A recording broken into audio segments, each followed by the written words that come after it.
Very good morning, students. So, yesterday, this lecture was we started with the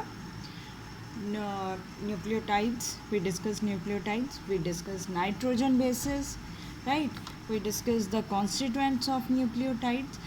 The purpose to discuss all those things was about the today's lecture, because today's lectures is totally based on now the basic which we discussed in yesterday's video or yesterday's lecture. What we discussed, that is going to help us out in today's lecture, right? So what we are going to study in today's lecture, very important structure, which is the genetic material also. So we are going to discuss about the nucleic acids. Two types of nucleic acids, they are known to us, that is DNA, RNA. So one by one, step by step, I am going to tell you about that what is nucleic acid, what is the role that we studied monosaccharide, phosphoric acid in these nucleic acid structure. Because if you have watched that video, only then you will be able to understand this one. Otherwise the things will go beyond your head. So if you want to understand this topic, then first of all you have to watch my previous video, right? So let's start with today's lecture, nucleic acids. This is again now this is a biomacromolecule. Biomacromolecule means its fraction is it's not in the filtrate, it was in the insoluble pool, and its molecular weight is higher. The polymer, what is nucleic acid actually? We discussed nucleotides yesterday. So when many nucleotides, they are going to one, then two, then there will be three, then there will be four. So when many nucleotides, they are combining, then they are going to form a chain which is called polynucleotides. So basically now if I have to say that what is the building block is in nucleic acid, that is a nucleotide. Same we discussed amino acid. I told you there that amino acids combine they to form a peptide chain, and many peptides combine to form a polypeptide chain, which further they help to synthesize a protein molecule. So same here, one nucleotide, that is a building block of nucleic acid. When many nucleotides, 1 2 3 4 5 6, right? So this nucleotide that combine together, that is called polynucleotides. And when many nucleotides join together, that form a structure which is called nucleic acid, right? So it is a polymer means many. So polymer of nucleotide means many nucleotide, that is why it is called polynucleotides also. Now what nucleic acids are made up of? I told you initially that if you have watched my previous video, this lecture is very easy for you. You are easily can correlate with the things that what I want to tell you. So it is made up of three chemically distinct components, three chemically different components. What are those components? First, we very much know to these nitrogen bases. Heterocyclic compounds, we discussed purines and pyrimidines. So these nitrogen bases is one of the constituent in a nucleotide. We know that adenine, guanine, cytosine, thymine, and if it is RNA, it will be uracil. It will not be thymine. If it is DNA, then it will be thymine. If it is RNA, then thymine is replaced by uracil. What else? We need monosaccharide. What is monosaccharide? Usually monosaccharide is hexose and pentose also, but here what we need is a pentose sugar. What else we need? Phosphoric acid or phosphate, which help to form the phosphodiester bond. So phosphoric acid and phosphate. So three constituents, very clear: nitrogen bases, pentose sugar, phosphate. That is what we discussed, that when pentose sugar plus phosphate plus your base, they combine, then it will form the nucleotide. So adenalic acid is a nucleotide. Clear? So now there are two types of pentose sugar. It is deoxyribose and it is a ribose sugar. Now listen carefully. Nucleic acid with deoxyribose sugar, right? It means at second position it will have only H. Means if I have to draw the pentose sugar, this is our pentose sugar, so at this position it will have only H, so O will be removed. That is why it is known as deoxy. So this is called, if the nucleic acid is with the deoxyribose sugar, then this is called your DNA, which you have studied in 10th standard also. What is the full form of DNA? Deoxyribose nucleic acid. That is full form of DNA. If it is a ribose sugar, then it is known as ribose nucleic acid. That is RNA. I think you are now at least clear with one point, that what is the difference between DNA and RNA. DNA has which kind of sugar? Deoxyribose sugar.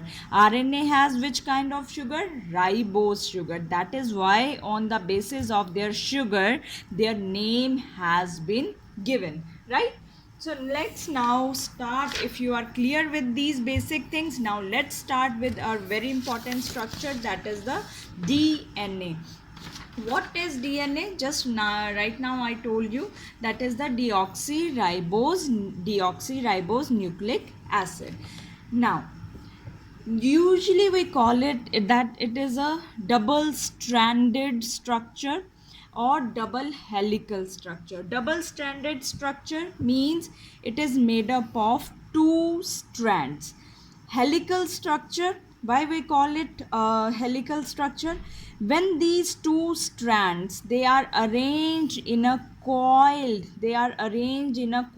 manner, that is why it is called double helix, right? So this structure was explained and given, this double helical structure specifically, it was given and explained by scientists, that is Watson and Crick. So what kind of structure is DNA? It is a double helical structure and it was given by Watson and Crick. Why? If this is double stranded, because it is made up of two stranded. Why it is called helical? Because it is arranged in a coiled manner. Two strands are arranged in a coiled manner. Now these two strands are antipolar to each other.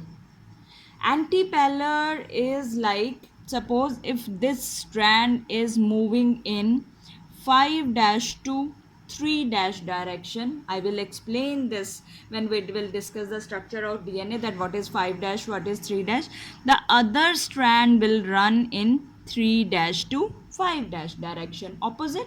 So they are not polar, they are antipolar, right? If it will be 5 3 in both the strand, then it will be polar. But here one is running in 5 to 3 direction, other is running from 3 to 5 direction. That is why they are known as antipolar to each other, because their coiling is in the right hand manner. That is why it is we say that these antipolar strands, they move in right hand manner. Now its backbone means its basic structure, or you can say its skeletal, its outer structure, that is made up of pentose sugar and phosphate, right? These two, they make the outer backbone of DNA. So backbone of DNA is made up of pentose sugar and phosphate. Don't write here nitrogen bases. Nitrogen bases, they don't make backbone of DNA. Nitrogen bases join with others. Now how this is, we discussed two types of nitrogen bases. Which nitrogen bases we discussed? Purines and pyrimidines, right? Purines and pyrimidines. And then we discussed A, T, G, C, right? So purines always base pair with pyrimidines. So that is called base pair rule. Now A, G, right? We AG, they are purines, and TC, they are pyrimidines. So A will not pair with G. A will, or A is purine. A is purine. T is pyrimidine. So what did I say? Purine always pair with pyrimidines. Which base pair rule is? This is base pair rule.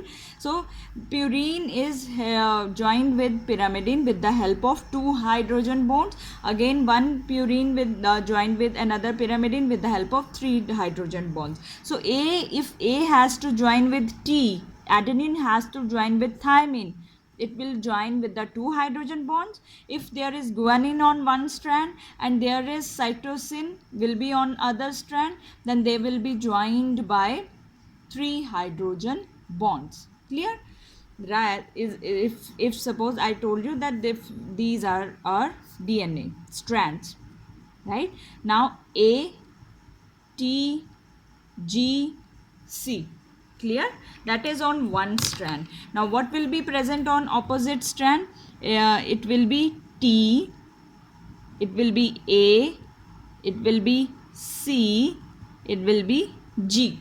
So A will combine with T, T will always combine with A, G will always combine with C will always combine. So basically G, C, they are combined with each other, and AT combine with each other. This is our base pair rule when we are going to form the structure of DNA. So what you need to know here, that backbone, we need pentose sugar and phosphate. 2 strands, they are antipolar, and they are going to join these 2 strands. They are joined with the base pair rule. Adenine join with the thymine, then guanine join with cytosine. Structure, if I have to say, how does the structure of DNA look like? It's like a spiral staircase. It's not the normal staircase. It's when the staircase which is coiled. It's a spiral like. So every step is at every step there is a base pair which is nitrogen base pair, and each step takes place at the 36 degree turn. Now we will see that once we will move on to our structure. So let's start with our structure. What your structure is made up of? Your structure of DNA is made up of pentose sugar. Now never ever, first rule, whenever we are going to draw the structure of DNA, never ever draw this kind of structure. This is wrong, right? This kind of structure is not there. It is, I told you initially, it moves in a right hand manner. It is moving like a spiral staircase, right? So let's draw this. Suppose this is our first strand we are drawing. You can draw it with me, you can practice it, because this is the most important structure which we have to discuss in 12th also in detail, right? So please be careful when you are drawing this. I just, for your understanding, I'm drawing it with another color. So this strand, as you can see, this is my right. I'm not drawing it in a left. This is my right hand manner. So this is coming toward the right. Again, then right, then right. So this is a right hand coil strand. And what is the polarity? 3' to 5'. It means now my next strand should be 5' to 3'. Again, they are not coiled one on the other. They are coiled like this. They turn at the 36 degree at each step, right? So this is our 5' to 3' second strand. Now let's draw, if we have to draw imaginary line, or we have to see the diameter. If we have to discuss, the diameter of DNA is 20 angstrom, right? This is the diameter of a DNA molecule. Now as you can see, look carefully, this, and then there is a deep. So this starting, or which is not very deep, this groove or depression is known as shallow groove, and when it moves it forms a deep here. So this is known as, this depression is known as deep groove, right? So this one is deep groove, and this one is, which is little bit very closer, so this one is known as shallow groove. Now still you are not clear now that what is 3 dash to 5 dash, what is 5 dash to 3 dash. So in my next video I'm going to discuss about 3 dash to 5 dash anti-paler thing.